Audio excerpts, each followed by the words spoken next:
పార్టీకి ఒక బలమైన వృక్షానికి వేరు లాంటి సోషల్ మీడియాని ప్రణాళిక ప్రకారం అరెస్టులు భయాలు వీటి ద్వారా సోషల్ మీడియాని నిర్వీర్యం చేసి మీ పార్టీ దూరం చేయడానికి అవును. ఇప్పుడు వైఎస్ఆర్ కాంగ్రెస్ పార్టీ అంటే ఈరోజు మేము అపోజిషన్లో ఉన్నామండి. అపోజిషన్లో ఉన్నాము, ప్రజల వాయిస్ లాగా ఉన్నాము, వాయిస్ ఫర్ ద పీపుల్ లాగా ఈరోజు వైఎస్ఆర్ కాంగ్రెస్ పార్టీ పనిచేస్తుంది. మీరు ఏవైతే మాటలు చెప్పి అధికారంలోకి వచ్చారో కూటమి ప్రభుత్వము, మరి మీ హామీలన్నీ ఏమైనాయి అని ఈరోజు సోషల్ మీడియా వేదికగా మా వైఎస్ఆర్ కాంగ్రెస్ పార్టీలో ఉన్నటువంటి యాక్టివిస్టులు కానీ ఫాలోవర్స్ కానీ ప్రశ్నిస్తే మీరు ఆ ప్రశ్నించడం తట్టుకోలేక అలా మమ్మల్ని ప్రశ్నించొద్దు, సో ఈ సోషల్ మీడియా ప్లాట్ఫామ్స్లో ఏ ప్లాట్ఫామ్స్లో మమ్మల్ని ప్రశ్నించొద్దు అనేటువంటి ఒక ఇది ఉంది కాబట్టి, ఎందుకంటే వాళ్ళు చేయడానికి కూడా ఇలా చేసింది ఏం లేదు.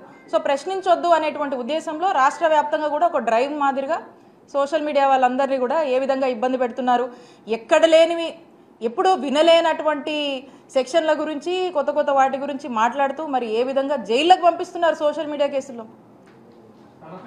సో కాబట్టి దీన్ని బట్టి అర్థమవుతుంది, గొంతు నొక్కేసే ప్రయత్నం చేస్తూ ఉన్నారు. మేమేం భయపడము, విల్ ఫేస్ ఇట్.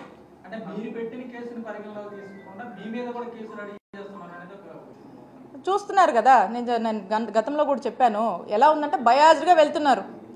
ఇది లా అండ్ ఆర్డర్ అంటే ఒకటే పార్టీకి బయాజ్డ్గా వెళ్తూ ఉన్నారు. వాళ్ళకు ఒక న్యాయం, మనకు ఒక న్యాయం. చాలాసార్లు చెప్పారు, లా కెనాట్ బి సెలెక్టివ్గా ఉండకూడదు, అందరికి ఒకటే న్యాయం, చట్టం దృష్టిలో అందరూ ఒకటే కదా. సో ఈ బయాజ్డ్గా వెళ్తున్నటువంటి పరిస్థితులు ఈ రాష్ట్రంలో నెలకొన్నాయని మనకు మొదటి రోజు నుంచి కూడా మనకు అర్థమవుతుంది. 6 నెలల్లో మనం చూస్తూ ఉన్నాం కూటమి ప్రభుత్వం వచ్చిన దగ్గర నుంచి. కాబట్టి ఇలా చేస్తూ ఉన్నారు.